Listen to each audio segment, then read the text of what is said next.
Otro de los aspectos de los que pende nuestro futuro es la superpoblación mundial. Casi 7.000 millones de personas viven en nuestro planeta, más del doble que hace tan solo 45 años. Pero, ¿qué pasaría si la población mundial se volviese a duplicar de repente? Nos llegan espeluznantes noticias sobre el caos y la violencia que hay en las fronteras. Hay un movimiento migratorio en masa hacia el norte. Millones de personas quieren dejar atrás una ciudad de México en ruinas. Hay disturbios por el agua en Los Ángeles por tercer día consecutivo. Los acueductos están secos. ¿Tendríamos suficiente espacio para vivir? ¿Suficiente comida para alimentarnos? ¿Suficiente aire para respirar? ¿Suficiente agua para beber? Esto es lo que sucedería si la población mundial alcanzase rápidamente los 14.000 millones de habitantes. Reacción en cadena. Exceso de población.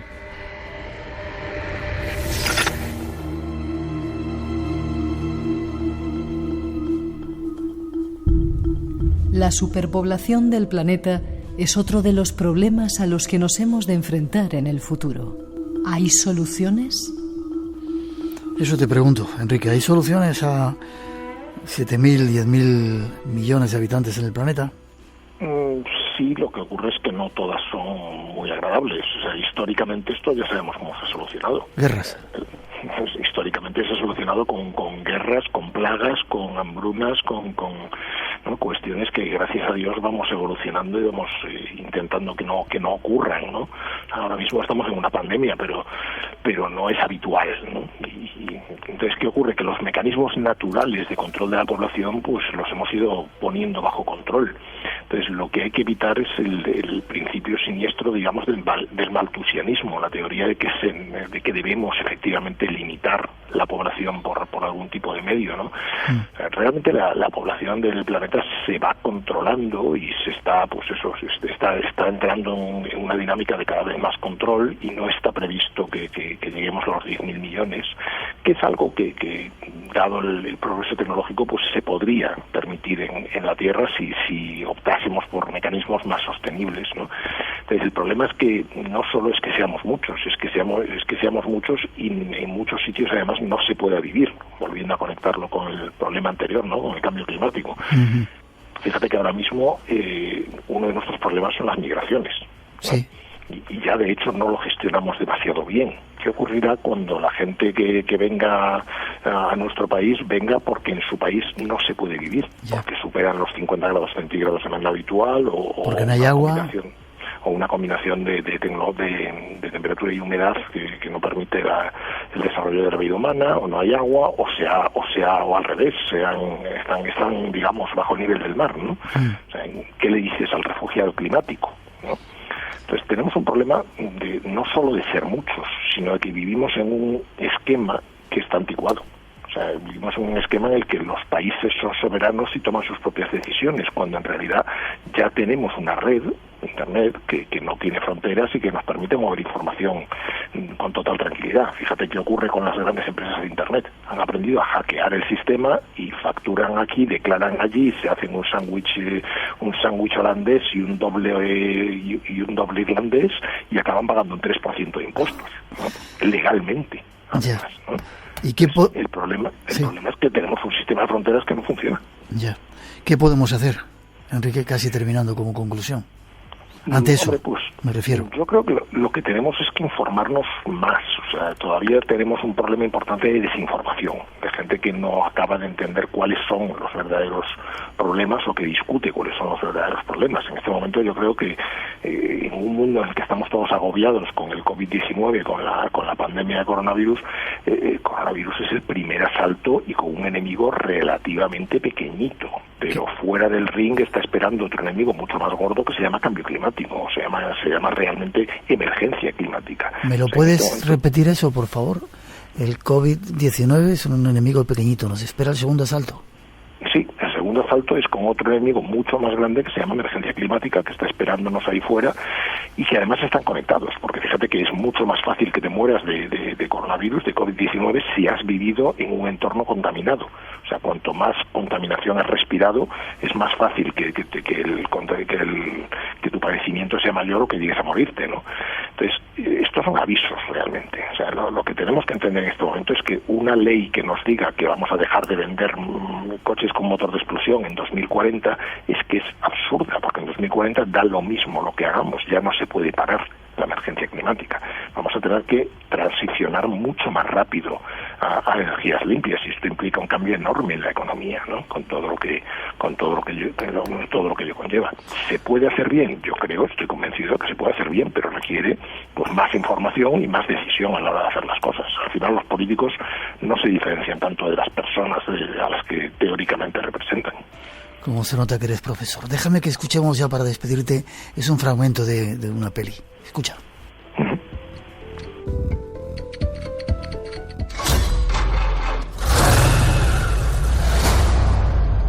Mi mundo es fuego y sangre. Todo depende del petróleo. Están matando por gasolina. El mundo casi se queda sin agua. Ahora están las guerras del agua. Todo el mundo perdió la razón. No eres el único, Max. Aquí afuera todo duele. ¿Quieres sobrevivir? Haz lo que te digo. Recojan lo que puedan y corran.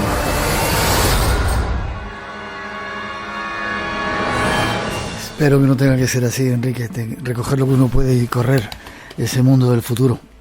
Sí, es una hipótesis que esperemos que no, a la que no deberíamos llegar, pero eso, de un mundo con cada vez menos recursos y una competición salvaje que justifica todo, en el que se quiebra el orden, todo el orden que conocemos, ¿no? O sea, esperemos no llegar ahí, lógicamente, y esperemos, yo creo que podemos todavía intentar ser optimistas.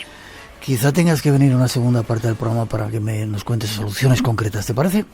Encantadísimo. Cuando me llaméis, ya sabéis que tengo mucho rollo y que no paro de hablar, pero encantadísimo. Me encanta. Déjame, antes de que te vayas, no quiero que te vayas sin hacerte una pregunta. ¿Cuántos políticos hacen falta para cambiar una bombilla? Lo dices en tu libro. ¿Cuántos? Es la gran pregunta. O sea, yo creo que tenemos que reconstruir el sistema político de otra manera, ¿no? O sea, no sé cuántos de verdad tienen la ilusión de que su político, de que aquel político al que votaron les representa, pero yo creo que hay mucho que cambiar ahí, ¿no? Y que sobre todo el sistema se cambia cuando intentamos que cambie, cuando nos convencemos de que puede cambiar. Realmente mi libro es una llamada al activismo, a que nos organicemos y pidamos cosas, ¿no? O sea, creo que el mundo cambia cuando aparece una Greta, por ejemplo, y si un montón de gente se dedica a ser Greta y Gretos y aparecen más por el mundo y piden a sus políticos el cambio, pues lógicamente los políticos acaban teniendo que provocar ese cambio, ¿no? O que gestionar ese cambio, pero no es sencillo.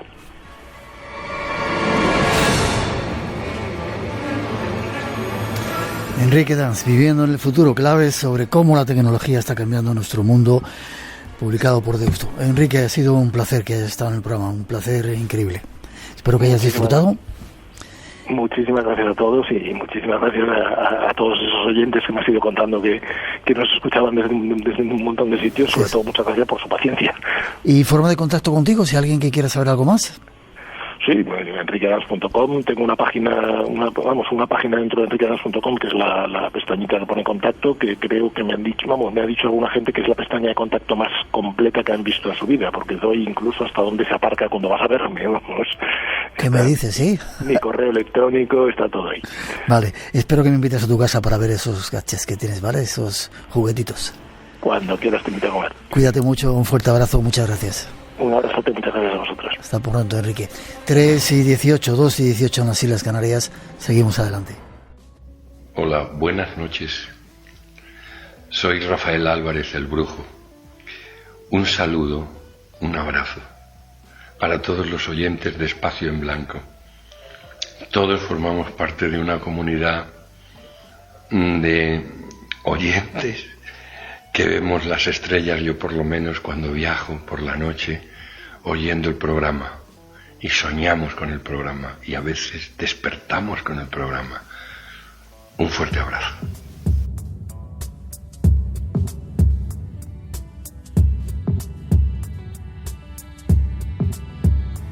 Somos muchos los que estamos unidos a este espacio en blanco, algo que nos alegra. 13:19, 2 y casi 20, 2 y 20 en las Islas Canarias. Y ahora nos vamos con el guardián del cementerio, pero creo que no nos va a llevar al cementerio, aunque sí nos va a contar una curiosa historia a la que os invitamos a escuchar.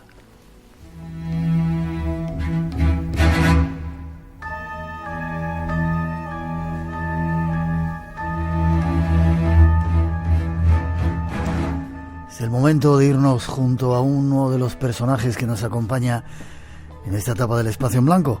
Lo llamamos el guardián del cementerio y su nombre es Sergio Calle Llorens. Buenas noches, Sergio.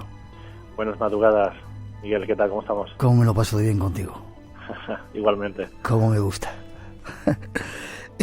Tú te metiste en estas historias por algo que te ocurría de pequeñito, ¿verdad? Cuéntame un poco tu vida. Sí, bueno, es cierto que todos, cuando yo era pequeñito, pues sufrí, digamos, con el tema de mi madre, algo que me marcó de por vida, ¿no? Mi madre sufría un acoso de un señor que cada vez que mi padre abandonaba el domicilio familiar para ir a trabajar cada mañana, pues ese señor llamaba a mi madre, no solamente la acosaba, era un tío que hablaba bastante educadamente, sino que le declaraba su amor y al mismo tiempo le decía incluso la propia ropa que había llevado mi madre el día anterior en el mercado o cualquier tienda donde había estado. ¿Con lo cual la vigilaba? La vigilaba durante mucho tiempo y aquello obviamente mi madre pues vivía básicamente aterrorizada. Yo era un bebé, un niño, muy pequeñito, todavía no iba al colegio, y ese terror que mi madre sentía por el acoso de ese desconocido que la llamaba cada mañana al teléfono, pues repercutió de forma muy honda en un terror que yo sentí porque fui un niño que tuvo muchísimos terrores infantiles.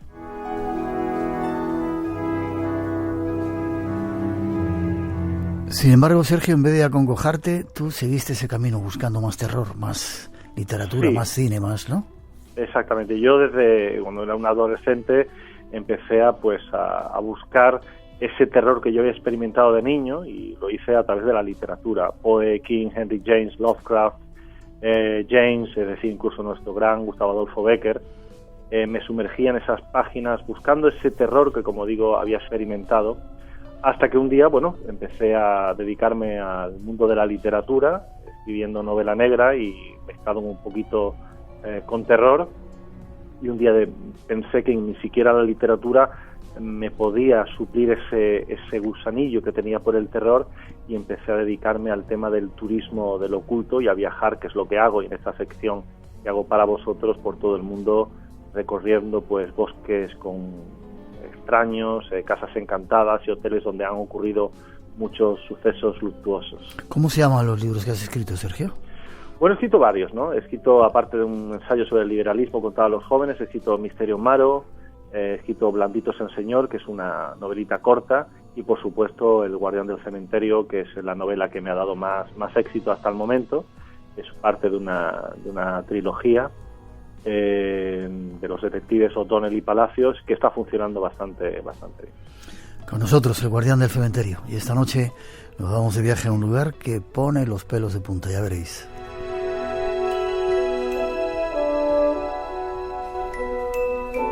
Tú que tienes suerte, sigues teniendo suerte de viajar, ¿hacia dónde nos encaminamos? ¿Dinamarca? ¿Europa del Norte? Vamos. Exactamente, vamos a la Europa del Norte, estamos en uno de los castillos que dice la propia tradición danesa, la historia, se llama Dragsholm Slot, y es el castillo más encantado de Dinamarca, donde se habla de que existe la presencia de 100 fantasmas en las propias inmediaciones del castillo de Dinamarca.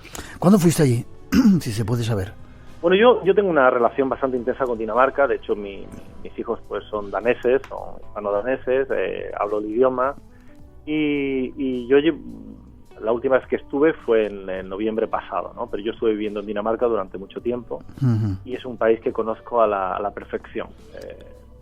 Es un país donde la gente es muy culta y además tiene un gran interés por estos temas, aunque parezca una incongruencia, no lo es tanto, la verdad. Vale, nos situamos a las riberas del fiordo de Lame, la huerta de Dinamarca, y ahí es donde está este lugar que yo no sé decir, ¿cómo era?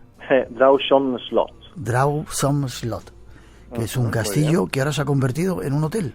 Exactamente, eso es un castillo que originariamente se crea para albergar, alojar a la familia real de Dinamarca y por supuesto a cargos eclesiásticos. El problema es que cuando el rey Cristian III se decide pues hacer de Dinamarca un estado luterano, pues se empieza a perseguir a lo que eran un poco los católicos, y al final lo que era un castillo para alojar a los eclesiásticos de la familia real de Dinamarca se convierte en una cárcel para albergar a todos aquellos que estaban de alguna manera en contra de la política que estaba realizando ese rey danés.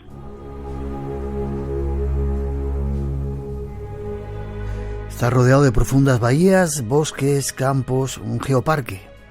Exactamente, está en Finlandia, en una zona muy cerca de Copenhague, un sitio espectacular, una huerta, digamos, como las que tenemos en España, por ejemplo la de Murcia, etcétera, etcétera.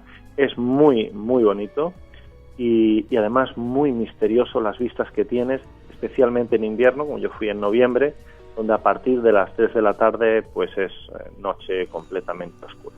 Es un sitio reconocido por la UNESCO entonces también. Sí, un geoparque espectacular, reconocido por la UNESCO, profundas bahías, como decías, bosques profundos y muy, muy bonitos. Y bueno, este antiguo castillo se ha transformado hoy en un hotel, no digamos para el bolsillo de todo el mundo, pero que merece ser visitado por lo menos una vez en la vida. Dices que el precio va de 173 euros a 333.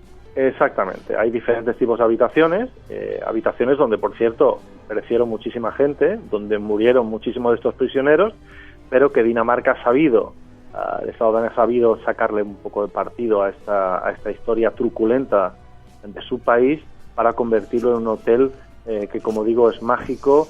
Y bueno, muchísima gente en Dinamarca suele visitarlo para hacer investigaciones de tipo paranormal.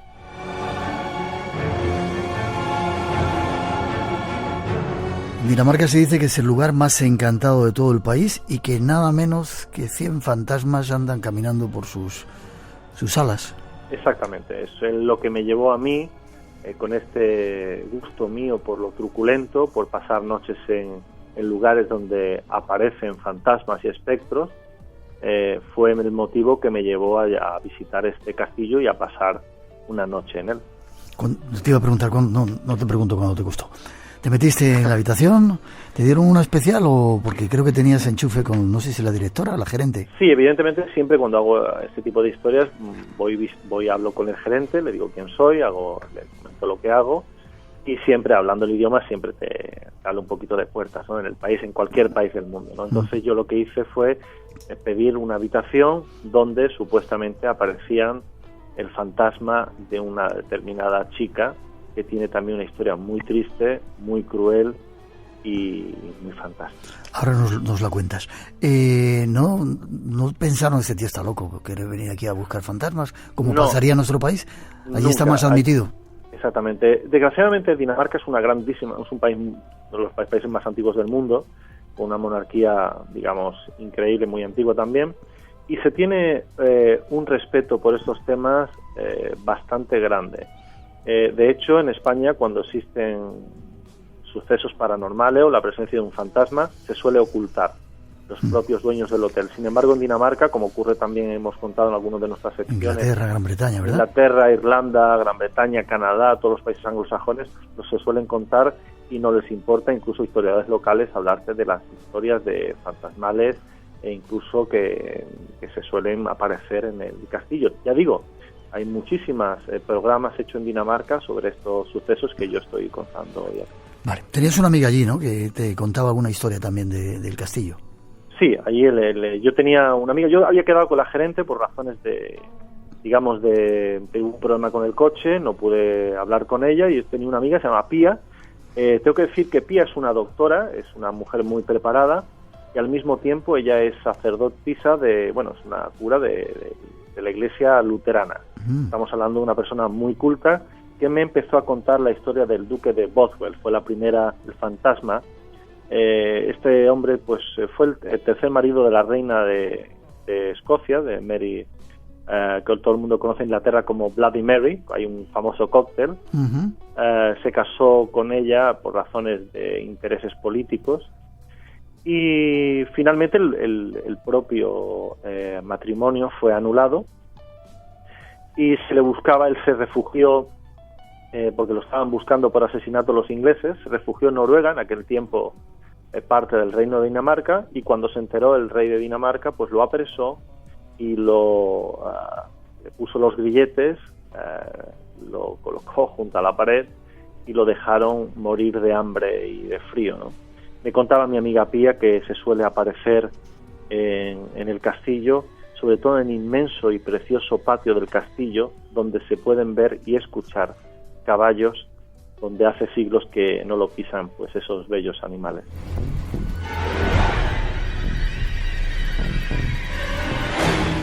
Este duque murió a los 44 años encadenado y lo dejaron morir de hambre y frío. Tremendo, ¿no? Tremendo, tremendo. Evidentemente parece que esa teoría que explica cuando hay una muerte pues violenta, con mucha tensión, con mucha violencia, pues parece que el fantasma, el espectro, esa energía parece que está condenada a vagar por el sitio donde murió por los siglos de los siglos. Este hombre llegó a perder la cabeza porque tuvo una muerte muy brutal, por culpa obviamente de las acusaciones que rendían contra él, y se sigue apareciendo, como me decía mi amiga Pía, doctora y sacerdotisa de la Iglesia de Dinamarca. Pero no es el único fantasma, ¿no?, que se aparece ahí. También una dama, no podía faltar, una dama blanca. Exactamente, se llamaba Celine Bowles, era la hija de un noble, era una mujer muy muy bella, como hacía testigo a muchos de los testigos que suelen hablar cuando han tenido un encuentro con ella, las madrugadas, pero no solamente las madrugadas, sino también incluso durante las tardes, ¿no?, de invierno. Era una chica muy bella que su padre la había prometido con otro noble de una familia, por aquello de que aquel entonces, no solamente en Dinamarca, sino en el resto de Europa, pues se llevaba mucho el tema de los matrimonios de conveniencia. Y esta chica pues se enamoró de uno de los trabajadores del castillo, y su padre pues la pilló en flagrante un día con él, y se enfadó muchísimo, pero llegó, como suelen ser los daneses, una gente muy pragmática también, una de las características de los nacionales de este país, y llegaron a un acuerdo de, podría seguir la relación hasta el día de la boda. Pero la cosa salió mal porque la chica se quedó embarazada y el padre pues le entró una furia tremenda y la llegó a encadenar en el sótano durante un tiempo hasta que decidió emparedarla, y allí lo dejó morir de hambre también. Lo desconocido te aguarda en un lugar. Espacio en Blanco con Miguel Blanco en Radio Nacional de España. Y esta noche con el guardián del cementerio, Sergio Calle Llorens, que nos está contando la historia de la Dama Blanca. La madre de Celina lloraba por todo lo que había pasado, ¿verdad? Pero allí se quedó enterrada viva. Sí, la pobre pues al principio le daban un poco de comida para que se fuera alimentando, pero finalmente cuando el muro fue construido se la escuchaba gemir, lamentarse e incluso arañar el pobre, porque la pobre estaba enterrada viva, hasta que un día la madre pues vio que no arañaba más, no se la escuchaba más, y entonces pues supusieron que estaba muerta. ¿Era una leyenda o se descubrió que al final era verdad toda esta historia? Es cierto, durante muchos siglos en Dinamarca se pensó que esto era la historia de fantasmas que se solían contar en Europa, pues especialmente en Dinamarca, en la noche de Navidad, ¿no?, en Nochebuena y en Navidad.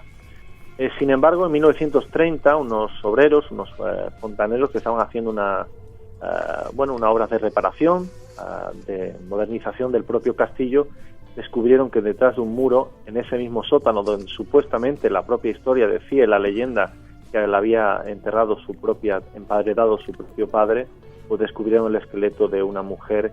Todo el mundo pues supo que era Celine Bowles, la chica que había sido dejada morir por su propio padre.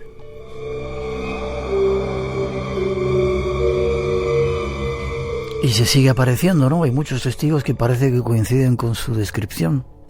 Sí, sí, es todo el mundo que la ha visto siempre dice que es bella, va vestida con ropajes blancos y dicen que va dando gritos como si estuviera agonizando, ¿no? Tal vez la pobre de Selina sigue buscando a su amor, pues lo que dicen aquí en Dinamarca, y que la pobre pues va clamando por esa injusticia cometida por su padre, aunque bien es cierto que ella llegó a un acuerdo con su padre, pero a veces pues el amor es mucho más fuerte que nuestra mente, y a ella pues que estaba tan enamorada de ese chico parece que sigue buscándolo por los lugares del propio castillo de Dinamarca.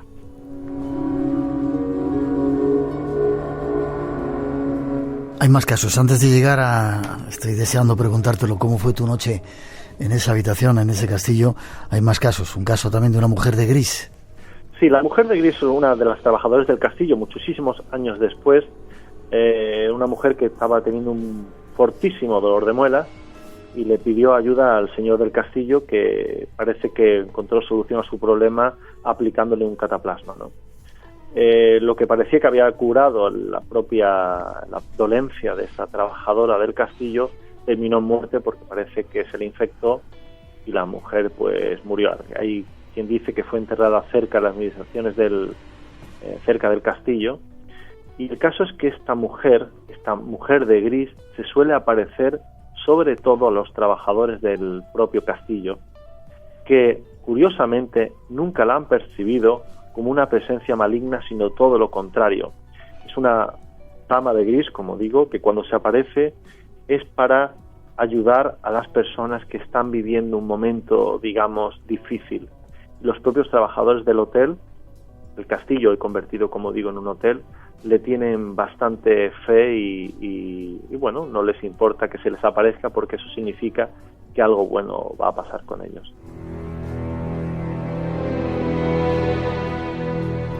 Estas son partes de las historias que se contaban, leyendas en torno a ese castillo. Pero Sergio pasó una noche en una habitación, ¿no? ¿Cómo fue tu noche? Pues fue una de las peores noches de mi vida. Yo había estado con mi amiga Pía, como digo, que es una sacerdotisa de la Iglesia de Dinamarca, es en España sería un cura. Ella, doctora, pues me estuvo hablando de estas historias, y bueno, pues yo fui a la habitación donde, sobre todo el ala del castillo donde se suele aparecer ella. Pía me había dado unos juguetes electrónicos para un amigo común que había tenido un hijo, y yo tenía que darle estos regalos, llevarlo a otra ciudad de Dinamarca, se llama Aarhus, una ciudad, por cierto, preciosa para el que no la conozca. Y bueno, yo llegué a la habitación del hotel. Dinamarca hace bastante frío en esta época del año, fue en noviembre del año pasado.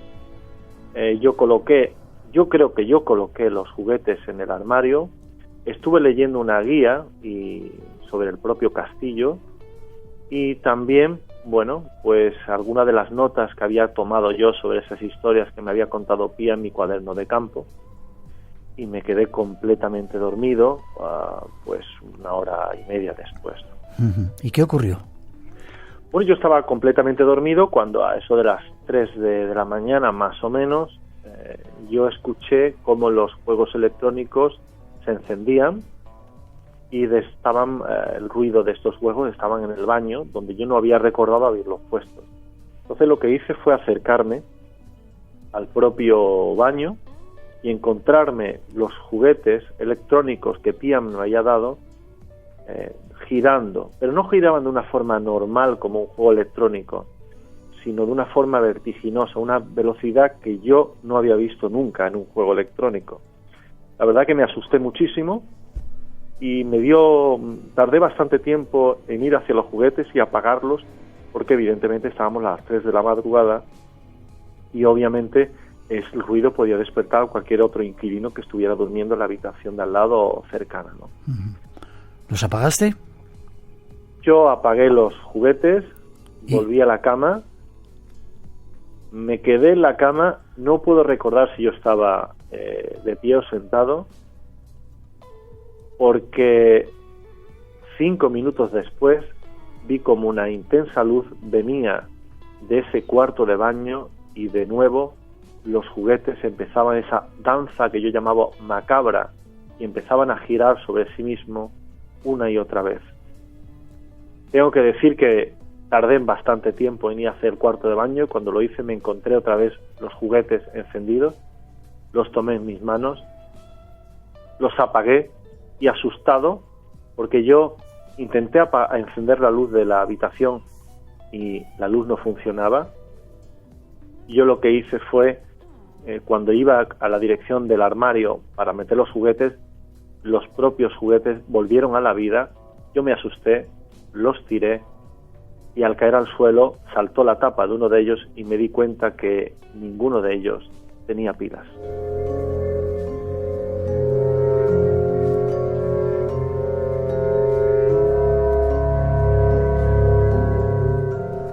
De poner los pelos de punta, Sergio, sin pilas y funcionando.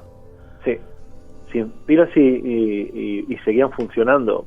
El otro no saltó la tapa, luego me di cuenta al día siguiente que tampoco tenía pilas y no sé por qué estaban funcionando, la verdad.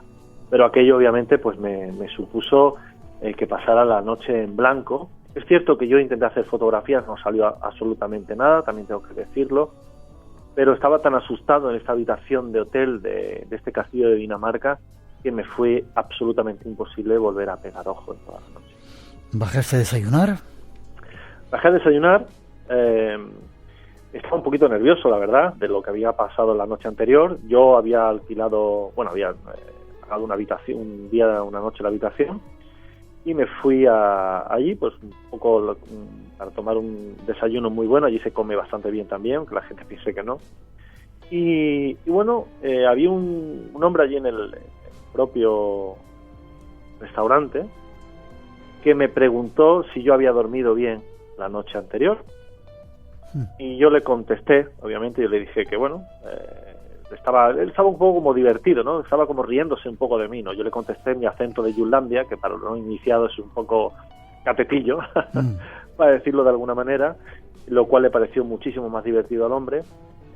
Y bueno, finalmente, viendo que él pues no me tomaba, yo pensaba que no me tomaba muy en serio, tomé mi desayuno, salí fuera y fui a buscar a la gerente del hotel con la cual yo había quedado la noche anterior para que ella me hablara de las propias historias truculentas y fantasmas de este castillo de Dinamarca.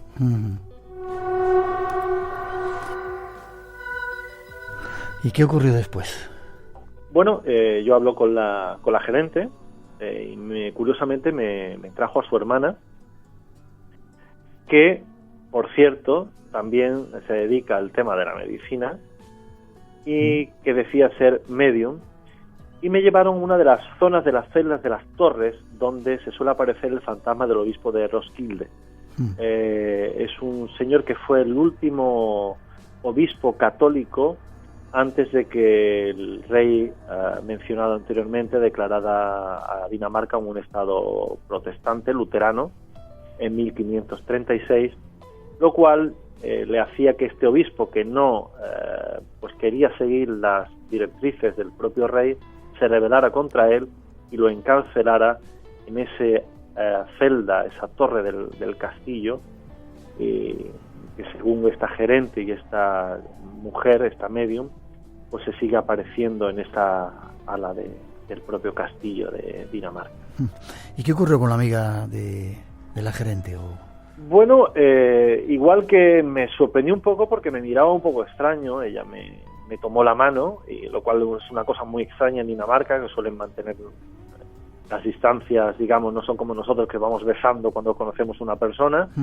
Y me preguntó si se me había pasado algo la noche anterior, y entonces en ese momento yo pensé que todo lo que me había pasado la noche anterior, mi miedo, los juguetes electrónicos, se debía a que me habían hecho una encerrona un poco para acrecentar un poco la leyenda truculenta, misteriosa y paranormal del propio castillo de Dinamarca, ¿no? Sin embargo, cuando yo más dudaba, de pronto me dijo algo que me heló la sangre, ¿no? Me dijo exactamente lo que le había pasado a mi madre y cómo había solucionado el tema. ¿Con ese hombre que la acosaba? Este hombre que la acosaba. Y eso evidentemente me dejó sin defensa.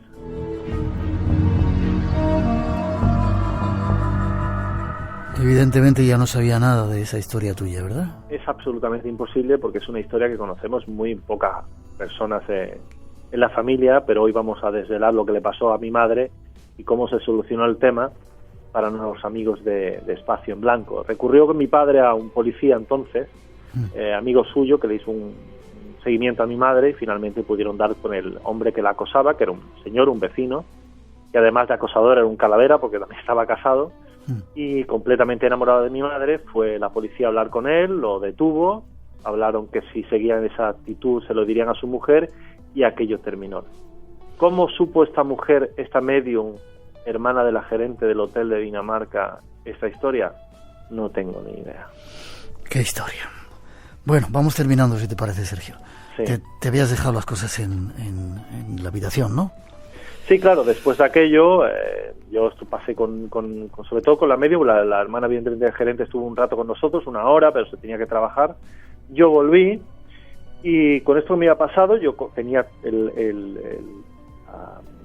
equipaje, mi maleta preparada para marcharme, una bolsa de viaje, y no sé muy bien por qué lo hice.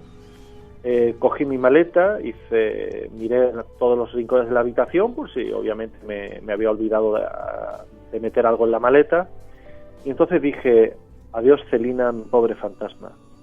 Y en ese momento la puerta del baño se cerró dando un fuerte portazo.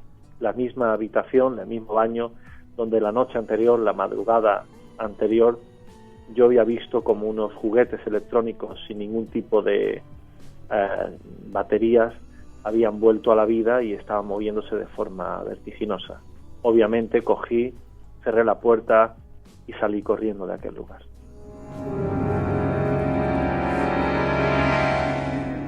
Esta es la historia de ese hotel encantado. No sé si termina de así o hay algo más, hay un epílogo todavía.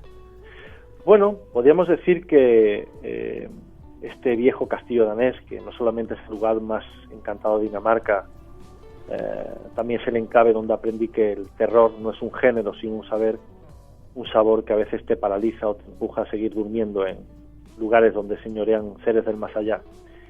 Y yo, pues que voy a seguir buscando este misterio porque, queridos amigos de Espacio en Blanco, aunque muchos no compartan esta creencia mía por lo paranormal, dormir en un lugar donde ocurren cosas extrañas, la verdad, me da la vida y es un poco la sangre que me hace seguir en movimiento en este mundo.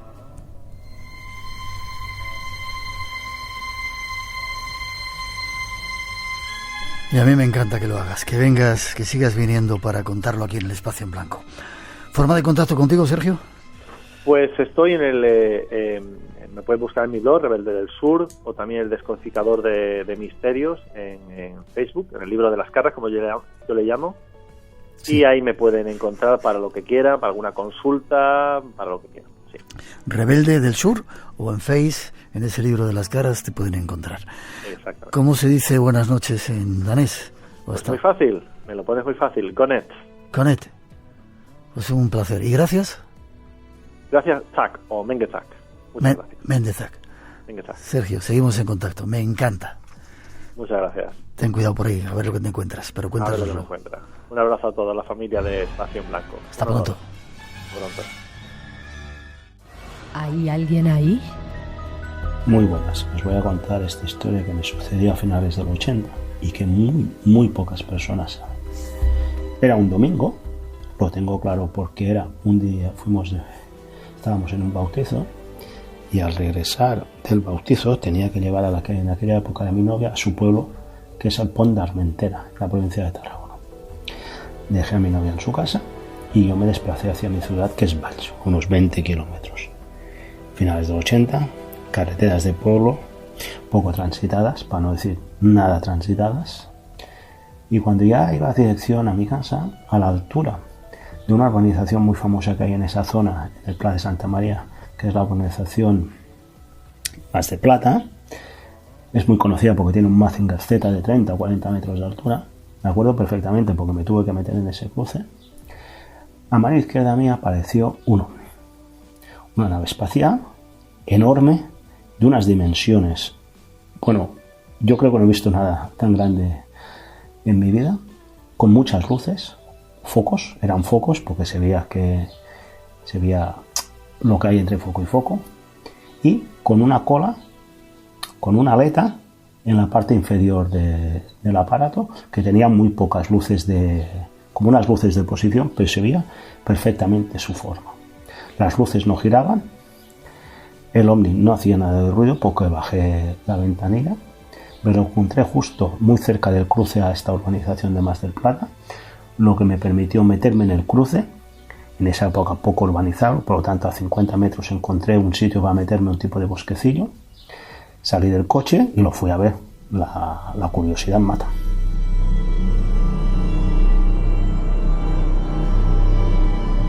En ese momento el Omni estaba parado. Al cabo de un ratito, muy poco, se desplazó de derecha a izquierda a una velocidad muy razonable, no era una gran velocidad, y así estuvo un rato. Y en un momento determinado, en una décima de segundo, el aparato se fue. Como tenía tanta luz, porque era muy potente su luz, se quedó como una luz en el firmamento, ¿no? Digo, bueno, pues ya se ha ido. Qué curiosidad, qué visualización he tenido. Pero al cabo de muy poco volvió a aparecer en el mismo sitio. Y lo que más me extrañó es que no hacía ruido, no levantó nada de polvo, y te estoy hablando de un aparato enorme que se quedó a 100, 200 metros del suelo. Y allí estuvo un rato. En ese momento salió un coche de la urbanización y yo lo paré para señalarle el Omni, ¿no? El hombre no me hizo caso, tuvo miedo y se fue. Imagino que lo visualizó porque, claro, la dirección del coche era contra el Omni, para poder coger el cruce a la derecha o a la izquierda para donde se fuera.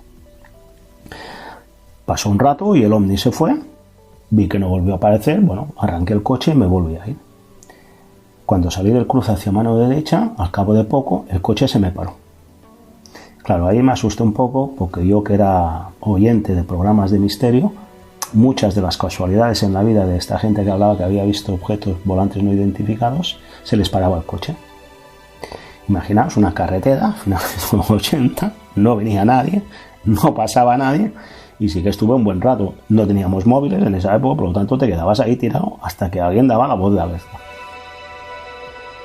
Claro, de un rato largo, pasó el que iba a ser mi suegro, y me preguntó qué me había pasado. Le dije que se me había parado el coche, no le dije nada de lo que había visto, y me remolcó hasta el taller, ¿vale? Tenía un todoterreno, me pudo remolcar hasta el taller.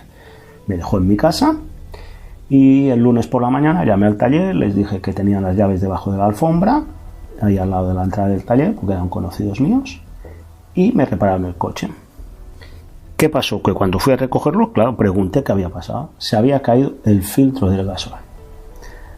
Es verdad que esa misma semana yo había ido a reparar el vehículo, había hecho el mantenimiento del filtro de gasoil y de todo, ¿no? Pero se me cayó cuando ya llevaba, a lo mejor había hecho 500 o 600 kilómetros en esa semana, porque me desplazaba cada día de Valls a Tarragona. Entonces, no entiendo esas casualidades. Esa historia no se la he comentado a nadie.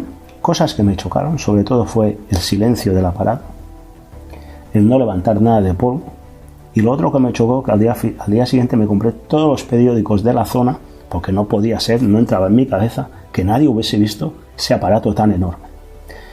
Escuché las radios locales, compré los periódicos y no salió ninguna noticia de esas. Cosa que me sorprendió. También es verdad que es una zona muy deshabitada, pero claro, el aparato era tan enorme, que yo me quedé parado. Y esta es mi historia de esa visualización. Muchas gracias a todos. Un saludo bien grande a Espacio en Blanco.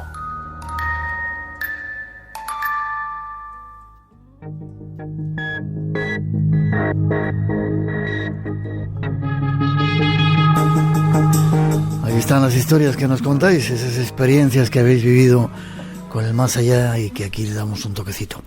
Llega el momento de las redes sociales. Rosa Rodríguez, buenas noches. Hola, ¿qué tal? Buenas noches, Miguel. ¿Cómo estás? Bien, muy bien. ¿Teletrabajando desde casa? Desde casa, sí, desde casa, pero muy acompañada con todos los oyentes que tenemos en las redes sociales. Cuidándonos y cuidando a la gente. ¿Qué, ¿les ha gustado el programa hoy? Pues mucho, sí. La verdad es que las expectativas al principio no eran demasiado altas cuando hemos planteado los temas, pero según ha ido Enrique Dans entregándose a la entrevista, el interés ha sido cada vez más grande, porque el futuro la verdad es que inquieta y preocupa mucho, y ahora más que nunca, sí. Perfecto. Seguimos con la campaña de la noticia que tenemos que dar del Padre Ángel. Vamos a seguir de Mensajeros de la Paz. Vamos a seguir todavía una semana más. Es ayuda para los ancianos y para familias. Hoy había un reportaje en Informe Semanal en el canal 1 de Televisión Española que contaba la cantidad de gente que lo está pasando mal en estos días con la pandemia, se han quedado sin trabajo, necesitan comida, y lo que estamos pidiendo es una pequeña ayuda, 120 mandando un mensaje, pero tenemos algunos al 28099, ese es el número, con ayuda a familias puedes poner y a ver si te entra. Tenemos algunos problemas porque nos están devolviendo, ¿verdad?, algunos mensajes, ¿no? Bueno, parece ser que sí, son muchos los oyentes que están intentando hacer esta donación a través del SMS solidario al 28099, escribiendo ayuda a familias, pero les da error, no les permite mandar el mensaje. Incluso hemos tenido algún oyente que nos ha escrito desde Inglaterra, desde fuera de España, preguntando si hay algún tipo de bloqueo geográfico que impida mandar esta donación a través del SMS. Lo cierto es que es verdad que bueno, han sido tantos los mensajes que en algún momento sí que da algún fallo el SMS. Para eso, Mensajeros de la Paz tiene una página web, por ejemplo, en la que pueden hacer esa donación a través del apartado de donaciones. Tienen que entrar a www.mensajerosdelapaz.org y dentro de la web en el apartado de donaciones, o si no, hacer una aportación en la cuenta bancaria de Mensajeros de la Paz, que si quieres, Miguel, pues digo cuál es. Te ayudo. Tomamos nota. Como va a quedar grabado en el podcast, mucha gente lo podrá recuperar. ES21, me corrige si está mal, ¿vale? ES21 0049 5104 1120 1606 3667. Exactamente, esa es la cuenta en la que pueden hacer la donación a Mensajeros de la Paz. Recordar que todas las donaciones se pueden desgravar de la declaración de la renta, es decir, que estáis ayudando y encima os estáis ayudando. Ganadores, Rosa, nos interesa mucho, un 1,20 simplemente es lo que estamos pidiendo de nuestros oyentes para ayudar a gente que lo está pasando mal. Ganadores. Durante toda la semana pueden seguir colaborando y ahí están en las redes sociales, tenemos toda la información colgada. Perfecto. Tenemos 3 ganadores, los 3 ganadores de la semana pasada del programa del 3 de mayo, que fueron Francesca Muñoz Martín, Mari Báñez Fernández y Maika Gil Gómez. Tenéis, ya sabéis, que enviarnos vuestra dirección postal a espacioenblanco@rtve.es. Y Miguel, no me quiero despedir sin decirte que bueno, nos han mandado un mensaje muy bonito desde Holanda que quería compartir contigo. Rápido. Sí, pues mira, nos dice un amigo desde Holanda que en tiempos de confinamiento todos los días y todas las noches parecen iguales, menos la noche de los sábados, porque suena Espacio en Blanco. Qué bonito. Gracias a él, cuídate mucho, feliz semana. Nos vemos prontito, Rosa, ¿vale? Nos vemos pronto, un beso. Un beso, hasta ahora.